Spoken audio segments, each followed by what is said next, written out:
Nathalie. Je suis la chargée des opérations du projet Transform, qui, comme on l'a dit, est un projet du gouvernement congolais financé par la Banque mondiale. Le projet Transform, parce que le micro ici n'est pas... Okay. Le projet Transform est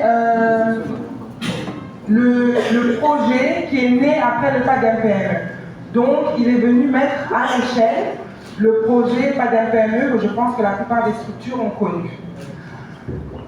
On voulait vous présenter la vidéo de ce que nous cherchons, mais après la présentation, j'espère qu'on pourra vous présenter la vidéo. Alors, je vais commencer avec la présentation qui va vous permettre de comprendre quel est le projet Transform, quelle est notre mission, quels sont nos objectifs, et pour cette mission d'enregistrement des potentiels bénéficiaires, qu'est-ce que nous cherchons? Donc, le projet Transform, de manière générale, cherche à lever trois problématiques, qui est la formalisation des PME, le renforcement de l'écosystème des PME et l'amélioration de l'accès au financement. Pour pouvoir y arriver, on passe par une série d'activités qui est portée par une série d'acteurs qui sont les partenaires techniques et financiers, par les synergies que nous faisons à travers le projet Transform, les bénéficiaires directs et indirects. Dans le cadre de la composante de soutien aux femmes, nos bénéficiaires directs sont les femmes, les institutions financières et les institutions publiques qui sont en charge d'encadrer l'écosystème entrepreneurial. Alors, pour pouvoir effectivement porter ces résultats, impliquer l'écosystème, ce projet est mis à l'échelle au niveau de 7 provinces, pour pouvoir transformer les économies locales de ces provinces. Vous avez, je reviendrai en détail sur les provinces. On peut passer, je reviendrai en détail sur les provinces. Donc, de manière générale, Transform vise à améliorer la croissance et la création d'emplois des nouvelles PME et des nouvelles entreprises existantes. Ici, nous sommes dans la première composante qui est la professionnalisation des femmes entrepreneurs et la promotion de la création de nouvelles entreprises. La deuxième composante, c'est renforcer les capacités du secteur financier. C'est toute une série d'activités qu'on mène avec le secteur financier, notamment la Banque centrale et la CNRF. Et notre troisième composante vise à réduire les obstacles réglementaires. Alors là, on parle de tout ce qui est réforme institutionnelle, et lois, décrets pour faciliter l'entrepreneuriat. Donc, si je reviens à cette première composante, qui est l'objet de notre atelier, de notre réunion de lancement aujourd'hui, elle s'inscrit dans la première composante, qui est le soutien aux femmes entrepreneurs, la création d'entreprises et les PME. Donc nous avons 3 profils que, sous cette composante, nous allons identifier. Mais pour l'instant, le premier profil qu'on va lancer à travers cette mission d'enregistrement des femmes, c'est identifier 50 000 femmes potentielles bénéficiaires. Donc on parle des femmes. On peut passer à l'autre slide. Donc, je parlais des résultats clés. On a 50 000 femmes potentielles à identifier sur l'ensemble des 7 villes.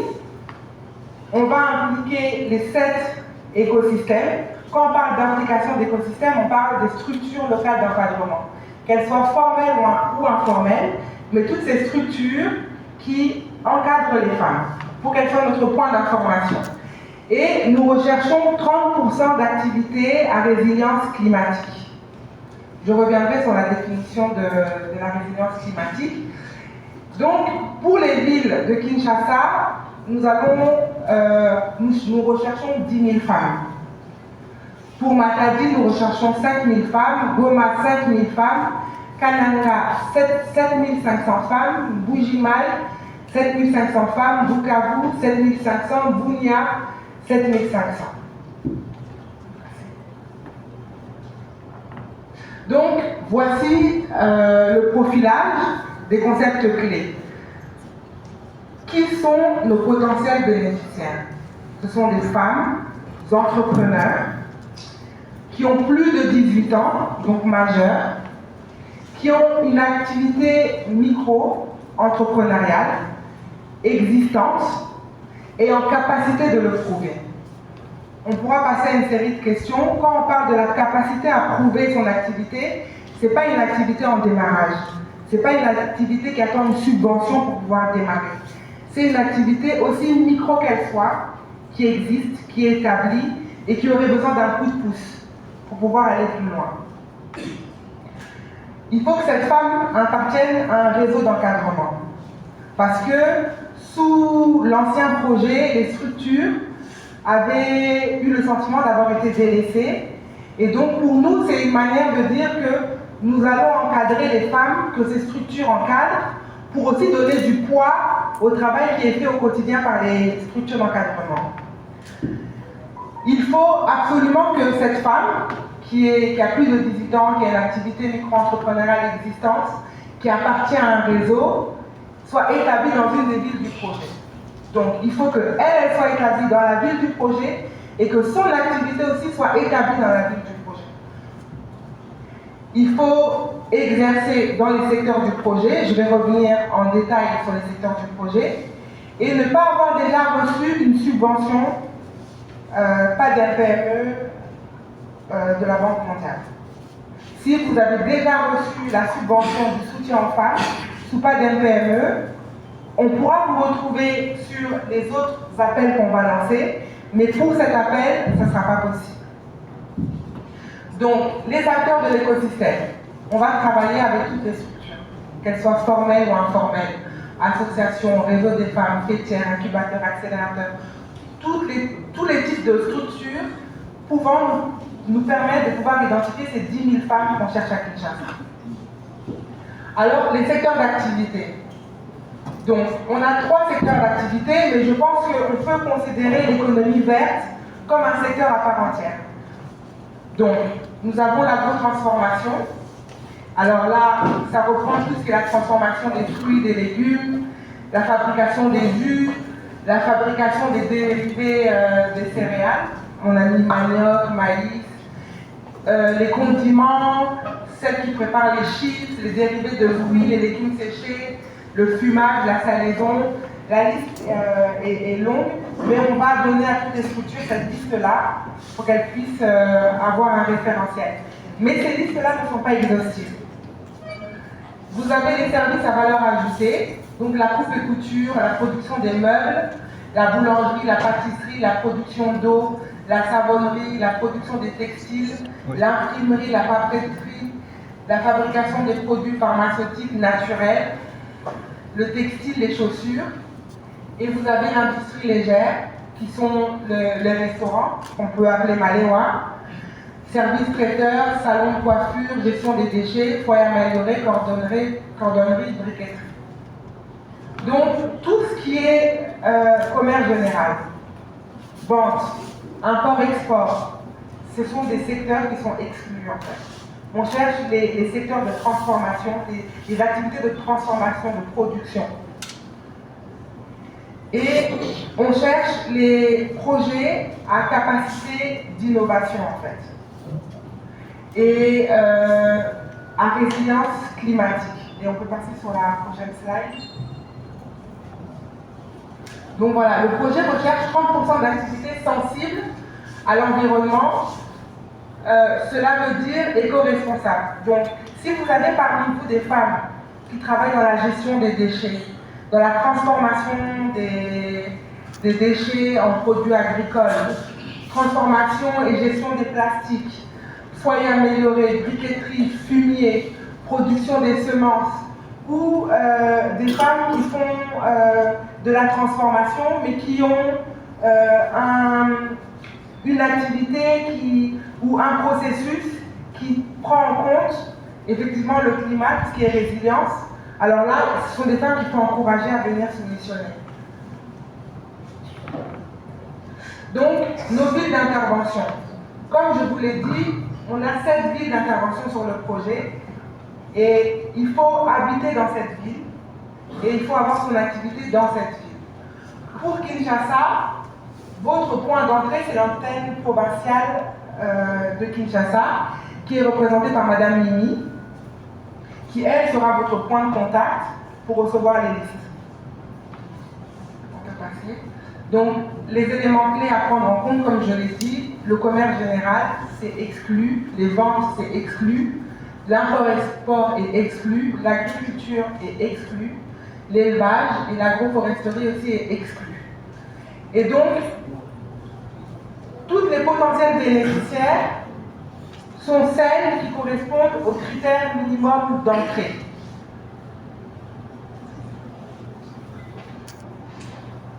Donc, sur les étapes clés de ce processus, là on est à l'étape de sensibilisation. Donc, l'étape de sensibilisation vise à faire passer le message auprès des structures. On attend des structures à cette étape-là qu'elles mobilisent leurs membres, qu'elles identifient les membres à plus haut potentiel pour les inscrire sur la liste. Et de nous faire remonter les listes pour qu'on procède à l'identification. L'identification va se faire, premièrement, on va faire un premier tri pour s'assurer que les listes qui nous sont remises correspondent à nos critères minimums. Et une fois qu'on a fait ce premier tri, on passera à l'enregistrement sur terrain pour aller identifier, enregistrer l'activité de la femme et surtout voir si l'activité elle est réelle, si elle est existante. Et en principe, si vous nous avez donné le meilleur de vos bénéficiaires, on pourra atteindre sur l'étendue des 7 villes les 50 000 potentiels bénéficiaires, mais aussi on pourra identifier les 10 000 potentiels bénéficiaires. D'accord? Nous, quels sont les points sur lesquels nous, en tant que projet, on s'engage? On s'engage pour les structures d'encadrement à effectivement prendre le temps de regarder chacune des listes. On s'engage pour les structures bénéficiaires, pour les prochaines étapes, à publier les listes avec le nom des femmes qui auront été sélectionnées et les structures auprès desquelles elles se sont affiliées. Donc on fera une publication qui est transparente. Après, derrière, on pourra, pour tous les processus de formation, s'assurer que les représentants de ces structures puissent participer aussi aux formations qui seront données dans le cadre des prochains processus. Maintenant, je voudrais dire qu'on peut être dirigeante d'une structure et être potentiel bénéficiaire. C'est pas parce qu'on est dirigeant d'une structure qu'on ne peut pas soumissionner. Donc ça, il ne faut pas avoir de crainte par rapport à ça. Après, je sais qu'il y a beaucoup de questions qui nous sont revenues sur les groupements d'intérêt économique. Donc des femmes qui se mettent ensemble, qui ont mutualisé des investissements et qui disent « nous, on travaille à 10 et on présente un seul produit ». C'est des très bonnes initiatives, mais dans le cadre de cette campagne, de cette première campagne, les GIE, les groupements d'intérêt économique, ne sont pas éligibles. Si vous voulez vous identifier, vous pouvez déjà commencer à vous identifier auprès de nous, mais quand on va lancer la prochaine campagne sur les nouvelles entreprises, alors là, les GIE auront toute leur place. Donc c'est juste pour vous dire que ça ne sert à rien de mettre des groupements de femmes. Si par exemple la femme dedans a son activité à côté, oui, on peut la mettre. Mais si l'activité, c'est une activité qui est mutualisée, alors là, ce n'est pas dans ce cadre-là, ça sera dans la prochaine campagne. Donc nous, on s'engage au niveau des structures de faire des transferts de compétences tout au long du processus, parce que pour ceux qui ont suivi PADEM-PME, vous savez que c'est une première sélection. De cette sélection-là, on va devoir dégrainer pour tomber sur un quota qui va aller à la formation. Donc même si on avait présélectionné 10 000, mais que finalement c'est 5 000, tant qu'il y a la représentation des structures, les structures elles pourront avoir accès aux formations qui viendront après. Et je pense que toutes ces formations-là pourront être capitalisées pour vos structures, parce qu'on a besoin aussi que les structures se professionnalisent. Donc, sur la mission en tant que telle et sur nos engagements, je pense que j'ai fini. Je vais passer la parole à Gominda qui va vous expliquer de manière technique sur terrain comment ça va se passer, comment on enregistre les femmes. Voilà.